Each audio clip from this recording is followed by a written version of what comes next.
माझे आद्य गुरु, माझे आई बाबा आणि गुरुजन स्थानी असलेले माझे सर्व शिक्षक वृंद यांना मी नमस्कार करते व मी एक शिंगे विभूषण माझ्या भाषणात सुरुवात करते। अखंडम मंडलाकारं व्याप्तं येन चराचरम्, अखंडम मंडलाकारं व्याप्तं येन चराचरम् तत्पददर्शित येनम तस्मै श्री गुरुवे नमः, तस्मै श्री गुरुवे नमः। म्हणजेच ज्याने हे अखंड ब्रह्मांड व्यापलेले आहे, ज्यात चराचर वस्तू आहेत आणि ज्याने त्या पदाचे दर्शन घडवले आहे, अशा त्या सर्व गुरूंना मी प्रथम नमस्कार करते।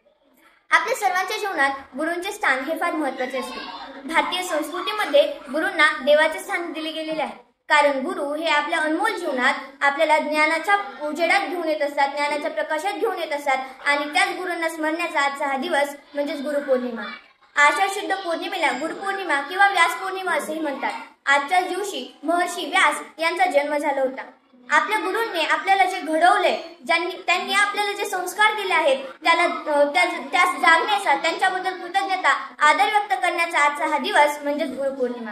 ज्या व्यक्तीमध्ये अहंकार आहे ती व्यक्ती शिष्य होण्याच्या पात्रच नसते, अशी प्रत्येक गुरुची धारणा असते। आणि ज्यावेळेस असे गुरु येतात ना, ज्यावेळेस असे गुरु मिळतात त्यावेळेस मात्र त्यांची फक्त एकच अपेक्षा असते की त्यांना अशी कोणतीही अपेक्षा नसते की आपल्याला आपल्या शिष्याने गुरुपौर्णिमा निमित्त गुरुदक्षिणा म्हणून काहीतरी द्यायला हवं, आपल्या शिष्यानं आपल्याला काहीतरी भेटवस्तू द्यायला हवी, अशीही त्यांची अपेक्षा नसते बरं का।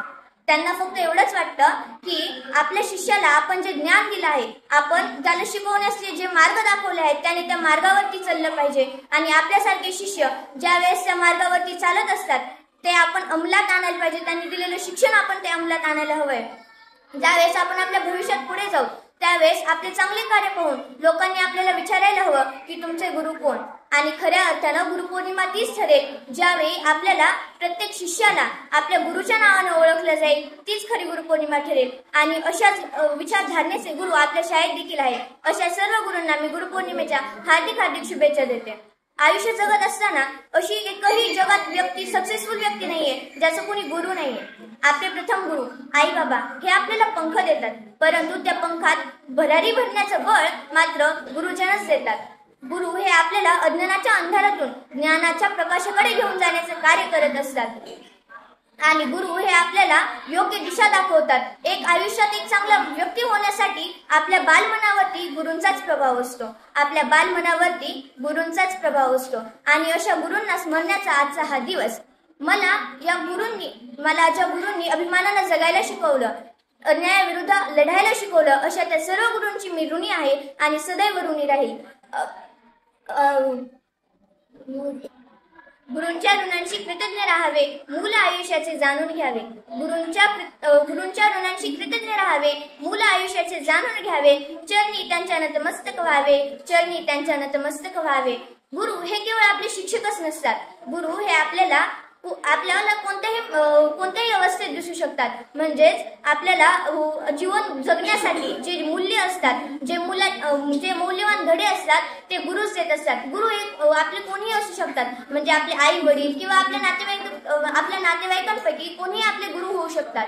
गुरु हे आपल्याला एक योग्य मार्ग दाखवत असतात, गुरु हे आपले मार्गदर्शक, एक मेंटॉर असतात, जे आपल्या अडचणींच्या काळामध्ये, आपल्या गुंतागुंतींमध्ये आपल्याला ते सॉल्व्ह करण्यासाठी मदत करत असतात। आणि अशा गुरूंनी आपल्याला हेच गुरु आपल्याला जीवनात मार्ग दाखवतात आणि आपण आयुष्यात पुढे जाण्यासाठी प्रोत्साहित करत असतात।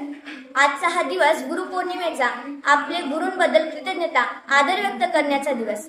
गुरूंबद्दल आदर व्यक्त करत असताना आपण आपल्या गुरूंनी दिलेल्या शिकवणीतून पुढे चालत राहण्यासाठी आणि शिकत राहण्यासाठी प्रयत्न करत राहूया। आणि जाता जाता मी एवढंच बोलेल की अंधारतिमिरांधस्य ज्ञानांच शलाकया, अंधारं तिमिरांधस्य ज्ञानांच शलाकया चक्षुरन्मीलितं येन तस्मै श्री गुरुवे नमः, तस्मै श्री गुरुवे नमः। धन्यवाद।